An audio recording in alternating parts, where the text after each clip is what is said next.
This is A New Angle, a show about cool people doing awesome things in and around Montana. I'm your host, Justin Angle.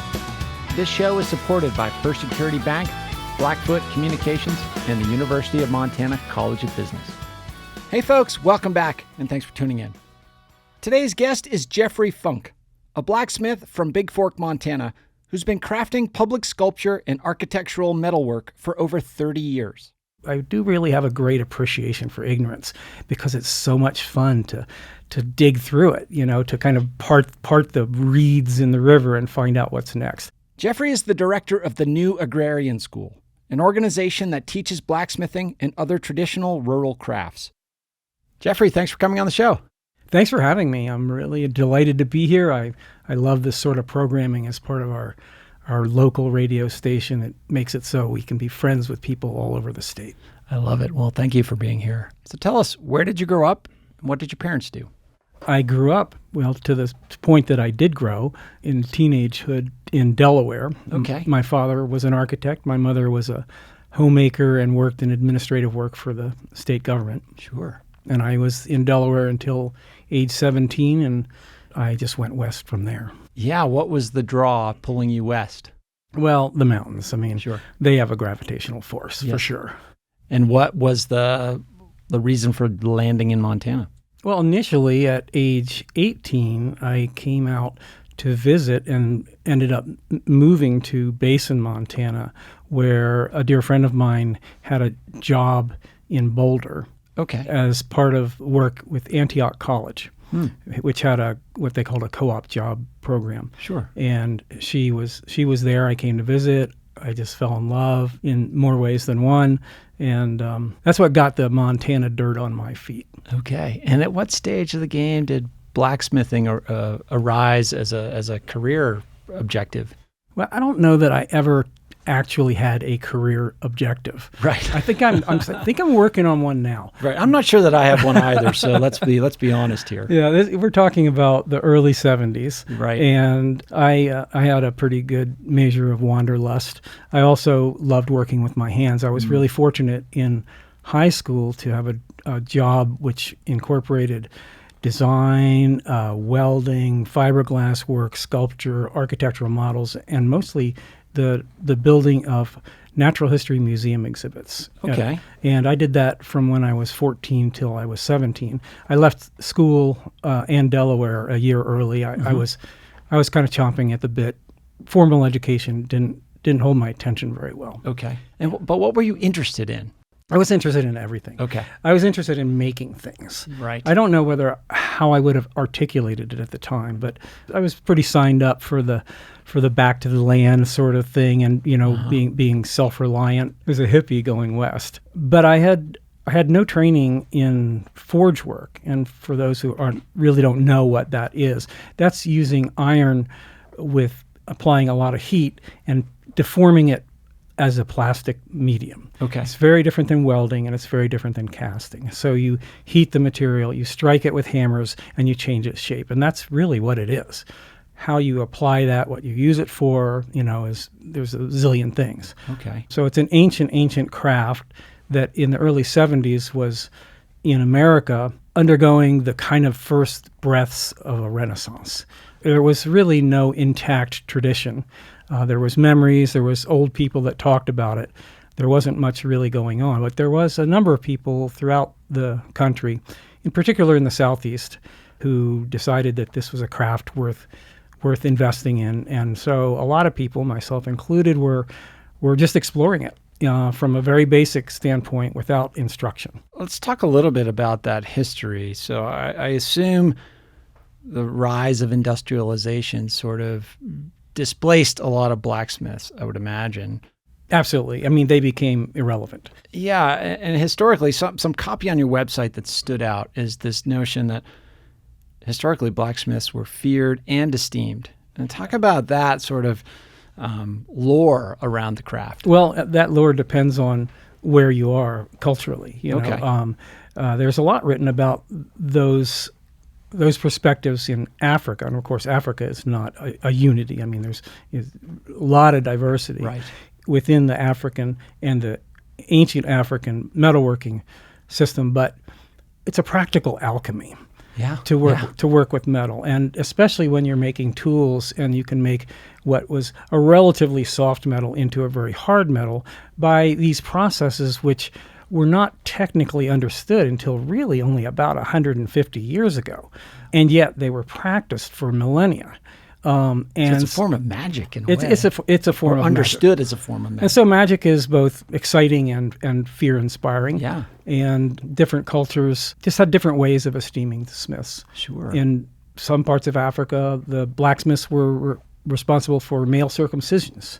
Right. They performed certain things with herbalists. And I'm no expert on these things. And I would assume like a big part of it, too, is making weapons. So it confers some power as well. Weapons and a lot of ceremonial stuff. Yeah. Before the large scale industrial production of iron and steel, iron was a fairly precious material, and so people were very measured as how they would use it. The whole plow wouldn't be made of iron; there would just be a share on a wooden moldboard because there wasn't that much material. Of course, that's all different now because we have this enormous global machine that makes unfathomable quantities of material. But iron as a element and as a metal doesn't exist on the surface of the earth naturally. But iron has a great affinity for oxygen. And so it's everywhere. It's a very dominant element on the surface of the earth. It's just that it's usually as an oxide.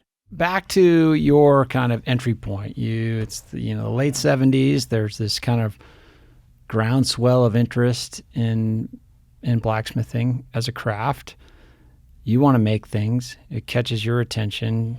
What happens next? I looked in the ads or the classified ads. Sure. It wasn't Craigslist. Yeah, it wasn't Craigslist. It wasn't like the Mountain Trader in Ohio, and I found an anvil, a couple of hammers, and a couple of pairs of tongs for $100, and I bought them. Okay.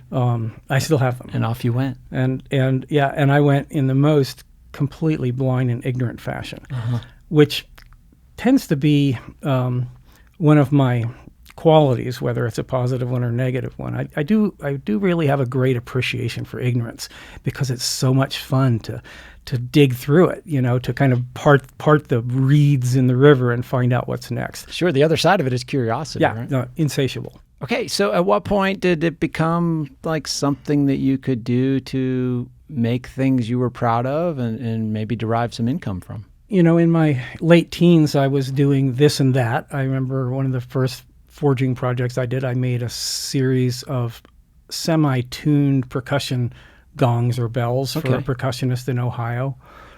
I dabbled with college-level study in Antioch and at the university, although not in Missoula. I was at the biological station in Yellow Bay, which is what introduced me to the Flathead Valley.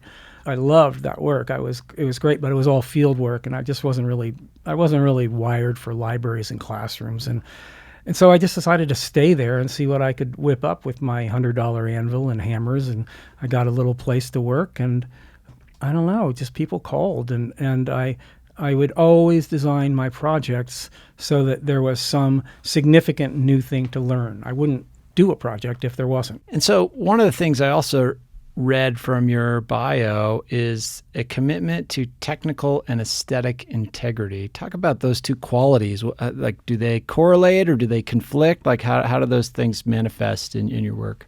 I think that we, in the modern world, really like to compartmentalize things. And a constant effort on my part, and of course the part of lots of people, is to be integrative, to integrate things from around you, not to isolate, because it's pretty hard to see the truth in that. Historically, especially deeper in history, blacksmithing was clearly an art form, and it did have practical use, like in weapons, as you mentioned earlier, in agricultural tools. For instance, in the long history of blacksmithing in West Africa, I know a little bit more about that, there was nothing they made that wasn't beautiful. There, in fact, I don't think that the idea of making something that wasn't beautiful even occurred to anyone. We've diced and sliced and decided from these kind of quasi-economic attitudes that function is separate from form or separate from art, and I resist that. And I more than resist it. I try to demonstrate that that's not only untrue, it's cruel. Right. And so I decided that those things aren't distinct. Craft is sort of an intermediary between you might call the technological and the artistic, and I think it's a nice place to land. Those things are pretty happy together there. So talk about that enterprise. What is New Agrarian School, and what are you all up to? Well, leading up to that is that I had about a 45-year career doing forge work, primarily forge work, with the end result being sculpture, public sculpture in particular, architectural metalwork, and some agricultural work, although there's not a lot of call for that. Most of my income came from high-end architectural metalwork. Okay. And that work allowed me to learn an awful lot about how to move this material, how to think about it, what meant things to me and what didn't. But I became increasingly uncomfortable with my position in the economy of working for privileged, generally quite wealthy people. Yeah, but I would assume that's a very high-end market, people who are spending thousands of dollars on specifically created, forged, whatever the word is, right, pieces for their home. Yeah, I made gates and railings and fireplace gear and chandeliers and you name it. Beautiful stuff. Oh, no, I love making it, but I like I said, I became increasingly uncomfortable with my position in relation to production, in relation to the use of materials, and in relation to the economy. I just sort of had a revelation. It's like, you've already used that setting to learn your craft. Now what are you going to do with it? And I decided that I didn't think that was the best application for it. I'm 67 now. I was probably 62 when I made the decision to start the school. I'd been toying with it. Over the last 30-some years, almost 40 years, I've taught and demonstrated widely. The blacksmithing community since those days in the 70s has matured a lot, and there's organizations, there's craft schools back east, which I've taught at, and I love doing it. It wasn't a money-making thing. I mean, I got paid, but I didn't, would have done better staying at home. Sure. Except I love doing it. And the schools that I taught at, in general, they weren't able to provide a workspace that I thought would be optimal for this teaching. And I decided, well, I can do this better. Yeah. A great naive Genesis myth. Sure. Ignorance and curiosity mixed together. Gets me into all kinds of trouble. I love crawling out of it. 4.5 years ago, I began a program modeled loosely after the schools back east, mostly in the Appalachian area, like Penland School, John C. Campbell. There's a few back there. Great places that offer blacksmithing in conjunction with other crafts. Penland in particular was born and still significantly offers coursework in rural crafts, although it's gotten much more tied into the capital A art world, which is great, but it's a little bit different, and I'm kind of moving the other direction. My inclinations are to simplify and go to a more practical, rural, hands-on, without losing the aesthetic centrality of making things. We'll be back to my conversation with Jeffrey Funk after this short break. A New Angle is supported by First Security Bank, Blackfoot Communications, and UM's College of Business. Access to capital, broadband, and education are 3 ingredients any community needs for success. This is Jeff Meese, media technician at the College of Business, and you're listening to A New Angle. Welcome back to A New Angle. I'm speaking with Jeffrey Funk, a blacksmith from Bigfork and founder of the New Agrarian School. Outside of blacksmithing, what's also, in your view, encompassed in these rural crafts? Well, self-reliance, community, an intimate relationship between our needs and the Earth's ability to provide them, the recycling of materials, and agriculture. The name for the school, which is aspirational, the New Agrarian School, directs one toward thinking that this is related to the land. Agrarian is not the same as agriculture, at least not today. It encompasses a much broader, deeper, meaningful relationship with the land.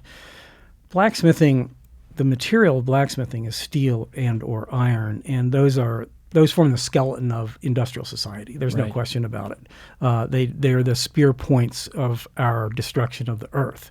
It's not without constant reverberation of contradictions that I can even work with it. However, at the right scale, I think that it's important. I don't think anyone's really anxious to go to the Stone Age. So making simple tools so that you can have a meaningful relationship to the earth from which you sustain your sustenance is kind of the aim. You arrived at this disposition.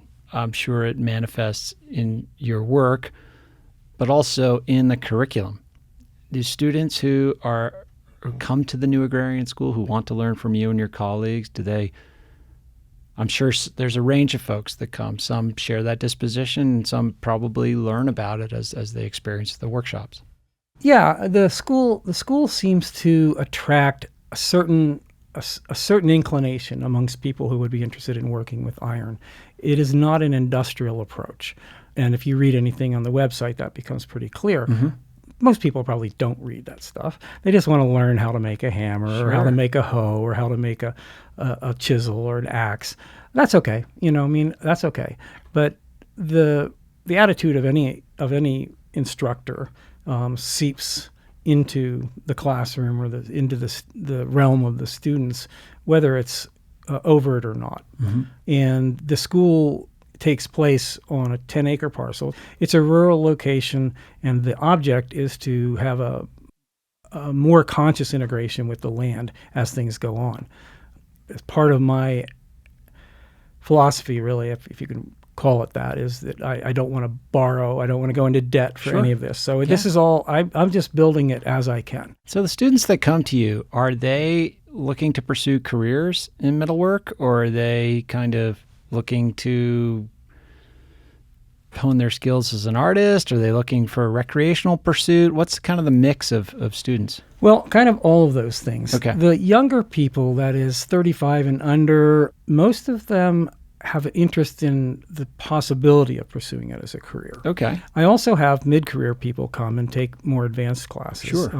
I've got a pretty good bag of tricks, and I know that any shop I go into, I find something new, and so it's a great place for a person who's in business themselves, like in Seattle or whatever, to get a different perspective, a different way of going about things, right. how to accomplish them, how to design things like that.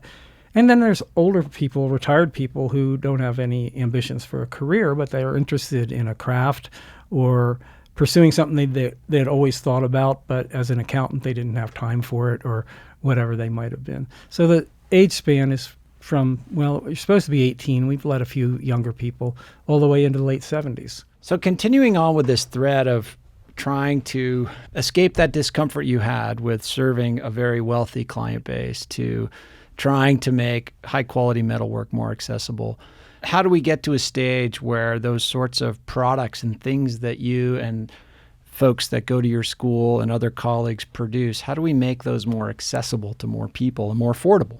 Well, you have to reconfigure the entire macro economy. It's a big question. Do that. Yeah. There's not one step to get there. I'm more interested in teaching skills than in making objects that are accessible. So if you know how to make things, you can make your own home economy and make it yourself. And that's my primary interest. Okay. I love doing it. And the source of that love came from the necessity of poverty. I mean, I never made money with a capital N doing this. I have been able to subsist. I haven't had a job since high school, like where somebody wrote me a paycheck. Sure. So I just had to do everything myself. If a person visits the shop or the school facility, every hammer, every pair of tongs, everything was made there. So there are a couple threads here that I'd love to pull on in our remaining time, and that is this, I think some of the values and decisions that you're expressing are shared with a lot of other folks. It seems like there's a resurgence in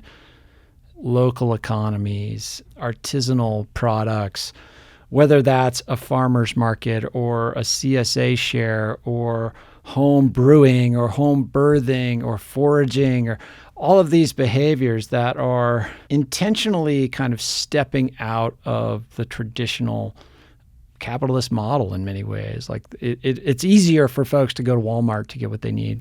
For sure. But to do the work to create or solve these problems on a local level is quite different pursuit. It feels like the rise of that has some connection of a sort to the rise of these technological platforms that allow us to connect to so many people, but connect in an electronic, really unpersonal, disembodied way. I might be spinning a yarn here, but do these ideas converge or diverge in any way for you?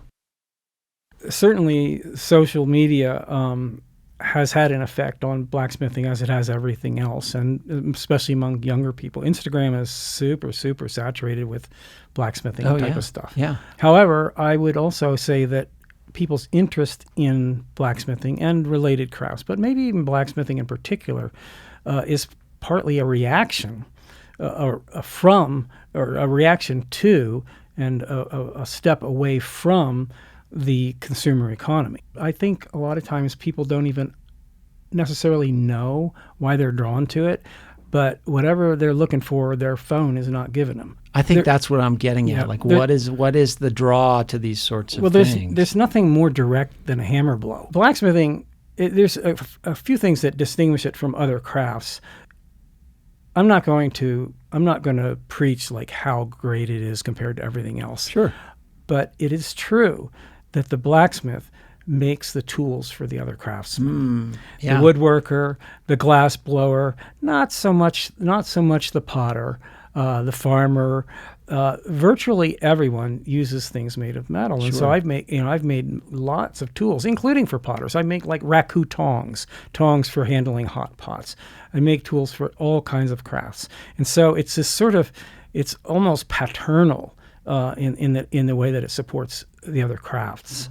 It's sort of akin to what academic mathematicians think of their craft in a similar way. All the other sciences are derivative of math. Right. I'm not going to say they're derivative. Sure. But they certainly have a significant dependence. Yeah. This maybe unexpressed discomfort with the virtual world, which is increasingly being pushed on us as being the real world. Metaverse and such. Right. All that. This is absolutely diametrically the opposite. Yeah. In the same way that the word agrarian is exactly the opposite of agriculture, as that word has come to be meaning industrial agriculture. Right. So it is fundamentally anti-industrial. And this kind of scary part is that when you start to learn skills in metalwork, if your mind is mechanical and if you have industrial ambitions, it helps you in that. So it's something to always try to resist, to make it more mechanical, more automatic like that. The birth of so many industrial machines were in the shops of blacksmiths who just happened to be ingenious and could figure things out. But at that point in history, knowing when to stop wasn't something that people thought about that much now. And now it's a really central theme for everyone, or it ought to be. How much is enough? Just because I can do this, should I? Well, blacksmithing kind of pulls it back into one place. Yeah. And it's basically a person, a fire, a piece of material, and an anvil. And it requires vision, imagination, and vision, which are closely related. And it's a very physical craft. It's hard work, and you have to have a very direct, uncompromising physical relationship with what you're doing, or you won't accomplish anything. So we're speaking at a university, on a university campus. University is sort of traditionally a place where ideas are developed and exchanged and defended and whatever.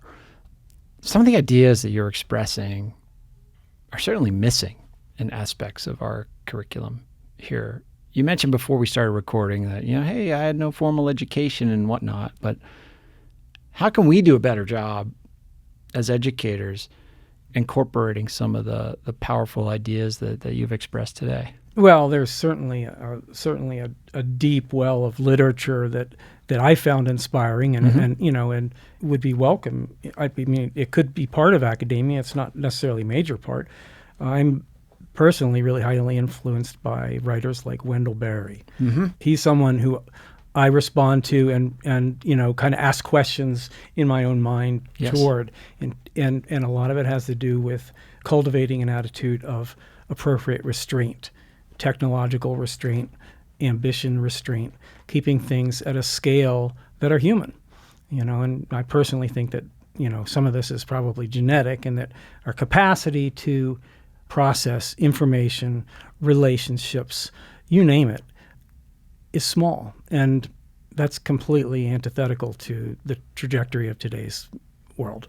We talked earlier about my working for people who are quite wealthy, and they were also all over the country. Mm-hmm. If I had the ability to simply make things for people in a 50-mile radius, that would be great. It's just that the time is not ripe for that economically, because there's several Walmarts in that same radius, Right. which I'm not going to say are inherently bad, but they're inconsistent with the kind of ethical material basis of what we're aiming for at the school. Yeah. I'd be remiss if I didn't mention that you and your colleagues have put together curriculum that opens up avenues into blacksmithing for a multitude of people. You've embraced diversity and tried to be inclusive in your school. Talk a little bit about that and why it's important. Well, blacksmithing, especially 20 or 30 years ago, is kind of a good old boys club. Mm-hmm. And historically, that's also the case. I mean, you can find exceptions, and those exceptions prove the rule. But there are a number of people, and there's even an organization in the country, it's called the Society for Inclusive Blacksmiths, that advocates for an active inclusion of women and people that don't conform to the stereotypical good old boy. Could be gender non-conforming, could be racially non-white. There's all kinds of things. The object isn't to push some agenda. The object is to be really, really welcoming. Right. Just to be completely welcoming. And it appears that that's getting through, because I'm getting inquiries from all kinds of people who you can tell they've been kind of hanging out in the shadows and maybe afraid to join this club. And I just say, hey, you are so welcome here. Come as you and are. People need to hear that. Yeah, that's fantastic. So, Jeffrey, if folks want to learn more about New Agrarian School, you and your work, what you're all up to, where would you point them online? We've got a website. It's newagrarianschool.org. Just like it sounds, although agrarian is kind of like rural. It's hard to say and maybe hard to spell, but You'll figure it out. Yeah, I had to do like 3 takes of the intro to get us to this point.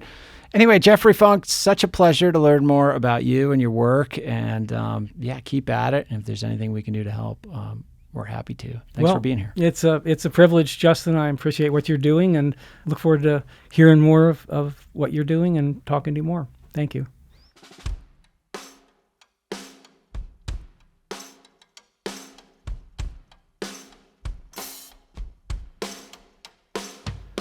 Thanks for listening to A New Angle. We really appreciate it. And we're coming to you from Studio 49, a generous gift from UM alums Michelle and Lauren Hansen. A New Angle is presented by First Security Bank, Blackfoot Communications, and the University of Montana College of Business. With additional support from Consolidated Electrical Distributors, Drum Coffee, and Montana Public Radio. Keely Larson is our producer. VTO, Jeff Ament, and John Wicks made our music. Editing by Nick Mott, social media by AJ Williams, and Jeff Meese is our master of all things sound. Thanks a lot, and see you next time.